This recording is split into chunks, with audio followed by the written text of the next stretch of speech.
السلام علیکم۔ بسم اللہ الرحمن الرحیم۔ فرعون سے کیا ہوا رب کا وعدہ۔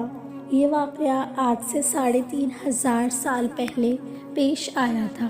فرعون کے ڈوب کر مرنے کے بعد سمندر نے اس کی لاش کو اللہ کے حکم سے باہر پھینک دیا، جبکہ باقی لشکر کا کوئی نام و نشان نہ ملا۔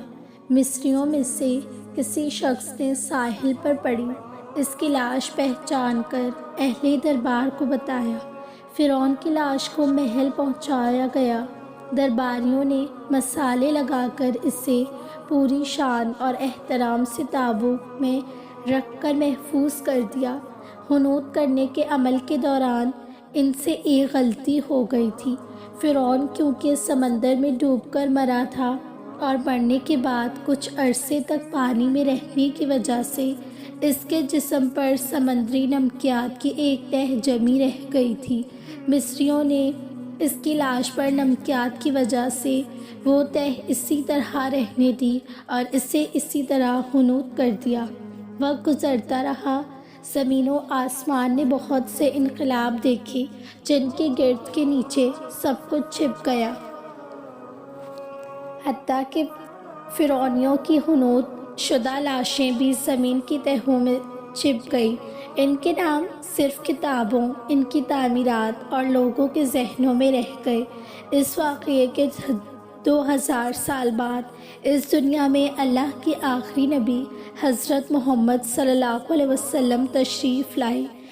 ان پر نازل ہونے والی آخری کتاب میں فرعونیوں کے قصے بڑی تفصیل کے ساتھ بیان کیے گئے تھے، اور اسی سلسلے میں اس فرعون کا جسم محفوظ کرنے کے بابت آیت بھی نازل ہوئی تھی، جس کی سچائی پر سب اہل ایمان کا پختہ یقین تو تھا، لیکن وہ سمجھنے سے قاصر تھے کہ اس خدائی کا دعویٰ کرنے والے کی لاش کہاں محفوظ کی گئی ہے اور کیسے اسے عبرت کا نشانہ بنایا جائے گا۔ 1871 میں مصر کے ایک شہر الغورنیہ سے تعلق رکھنے والے غریب اور معمولی چور احمد عبدالرسول کو فرعونیوں کی حنوط شدہ لاشوں کی طرف جانے والے خفیہ راستے تک رسائی مل گئی۔ احمد عبدالرسول نوادرات چوری کر کے بیچا کرتا تھا۔ ایک دن وہ دریائے نیل کے کنارے کے قریب تبسیہ کے مقام پر اسی سلسلے میں پھر رہا تھا، جب اسے ایک خفیہ راستے کا پتہ چلا۔ وہاں وہ نوادرات کی چوری کے لیے جگہ کھود رہا تھا کہ اسی دوران اسے کچھ لوگوں نے پکڑ لیا اور پولیس کے حوالے کر دیا۔ وہ جس جگہ کو کھود رہا تھا، وہاں سے ملنے والے راستے کی جب مسلسل کھدائی کی گئی، 1891 عیسوی کو دوسری مہمیوں کے ساتھ اسی غرق ہونے والے فرعون کی لاش بھی مل گئی۔ اس کے کفن پر سینے کے مقام پر اس کا نام لکھا ہوا تھا۔ ان مہمیوں کو ماہرین قاہرہ لے گئے۔ جب ان مہمیوں کا تفصیل سے جائزہ لیا گیا تو فرعون اور ممی پر جمی نمکیات کی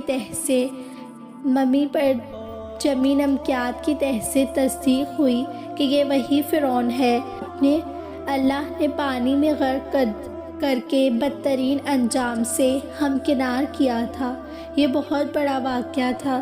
اس کی تصدیق کے لیے دنیا بھر کے ماہرین آثار قدیمہ اور سائنسدان مصر کی طرف امٹ پڑے۔ مختلف سائنسی ٹیسٹ کرنے کے بعد دنیا بھر کے سائنسدانوں نے تصدیق کر دی کہ دوسری سب لاشوں کی نسبت صرف فرعون کی لاش پر ہی سمندری نمکیات کی تہ جمی ہوئی تھی۔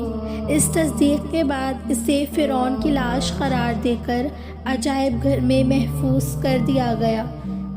1982 میں فرعون کی ممی خراب ہونے لگی تو اس وقت کی مصری حکومت نے فرانس کی حکومت کو درخواست کی کہ فرعون کی ممی کو خراب ہونے سے بچایا جائے۔ نیز جدید سائنسی ذرائع سے اس کی موت کی وجہ بھی معلوم کی جائے۔ چنانچہ مصری اور فرانسیسی حکومت نے مل کر ممی کو فرانس لے جانے کا انتظام کیا۔ جب فرعون کی لاش کو فرانس پہنچا دیا گیا تو ایئرپورٹ پر اس دوران کے فرانسیسی صدر بذات خود حکومت کے اعلیٰ عہدیداروں، تمام وزراء اور فوج کے افسران کے ساتھ استقبال کے لیے موجود تھے۔ فرعون کی لاش کا استقبال کسی عظیم زندہ بادشاہ کی طرح کیا گیا۔ فوجی دستوں نے سلامی دی۔ فرعون کی ممی کو ماہر ڈاکٹروں کی ٹیم کے حوالے کیا گیا۔ اس ٹیم کی سربراہی ڈاکٹر مورس بوکائے نے کی تھی۔ مائکروسکوپ ٹیسٹوں کے ذریعے ممی کے تمام اعضاء کا باریک بینی سے جائزہ لیا گیا تھا تو معلوم ہوا کہ اس کی لاش اور جسم میں سمندری ذرات ابھی تک موجود ہے اور موت کی وجہ بھی پانی میں ڈوبنے کی وجہ سے ہوئی تھی۔ ایک بادشاہ کی موت پانی میں ڈوبنے کی وجہ سے ہو، یہ ڈاکٹر مورس کے لیے حیرت کی بات تھی۔ اس نے اس ممی کے بارے میں مزید جاننے کی کوشش کی تو اس سے معلوم ہوا کہ اس بادشاہ کی موت کے حالات مسلمانوں کے نبی حضرت محمد صلی اللہ علیہ وسلم پر اتری کتاب قرآن پاک میں تفصیل سے درج ہے۔ اس سے علم تھا کہ جہاں سے یہ لاش ملی ہے وہ ایک اسلامی ملک ہے، چنانچہ تجسس کے ہاتھوں مجبور ہو کر وہ مصر پہنچا۔ وہ ایک سائنسدان تھا۔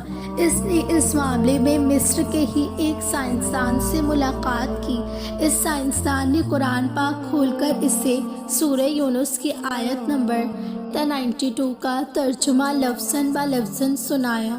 فرعون کا خدائی دعویٰ، اس کا پانی میں ڈوب کر مرنا اور پھر پانی سے نکال کر اس کی لاش کا حنوط ہو جانا اور پھر دوبارہ لاش کا ملنا اور پھر اس کی لاش کو جدید سائنسی دور میں دوبارہ محفوظ کیا جانا، سب کا اشارہ ایک جانب تھا اور بہت واضح تھا۔ تجھے بعد میں آنے والوں کے لیے عبرت کا نشانہ بنا دوں گا۔ فرعون کی لاش ایسے محفوظ کر کے دنیا کے سامنے لا کر رکھ دی گئی ہے کہ انٹرنیٹ کی ایک کلک پر رسائل و جرائد، ٹی وی چینلز پر اور عجائب گھر میں اربوں انسانوں کی آنکھوں کے سامنے یہی چہتی قابل ترس حالت میں موجود ہے۔ عبرت کے لیے، سوچنے کے لیے، یہ عبادت کے لائق اور ہمیشہ رہنے والا ہے جو سب کا خالق و رزاق ہے۔